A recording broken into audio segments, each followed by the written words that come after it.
जय पवारांनी इच्छा व्यक्त करताच बॅनरबाजी आणि फलकबाजी सुरू झाल्याचं पाहायला मिळतंय। बारामतीमध्ये सुनेत्रा पवारांच्या मुख्यमंत्री पदाच्या संदर्भातले बॅनर लावले गेले आणि त्यामुळे आता राजकीय वर्तुळामध्ये चर्चांना उधाण आलंय। याच सगळ्या बॅनर्सचा आमचे प्रतिनिधी विकास कोकरे यांनी आढावा घेतलाय, पाहूया।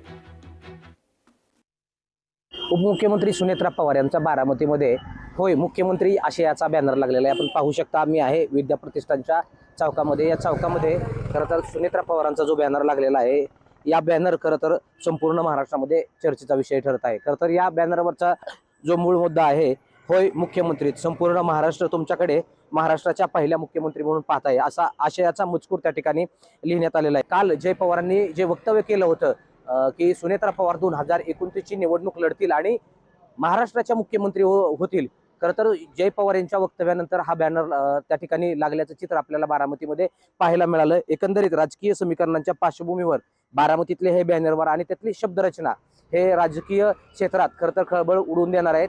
याच संदर्भात भाजपच्या अनेक नेत्यांनी खरं तर जय पवारांचे कान टोचलेले आहेत। मात्र या बॅनरचा अर्थ बारामतीकरांनी नेमका काय घ्यायचा, हा देखील बारामतीकरांच्या पुढे पडलेला प्रश्न आहे। खरं तर सुनेत्रा पवार ह्या राज्याच्या पहिल्या उपमुख्यमंत्री झालेल्या आहेत, मात्र जय पवार यांनी सुनेत्रा पवार यांनी महाराष्ट्राच्या पहिल्या मुख्यमंत्री व्हावं अशी इच्छा काल बोलून दाखवली होती आणि त्याच पार्श्वभूमीवर आज हा बॅनर लागल्याचं चित्र त्या ठिकाणी पाहायला मिळाले।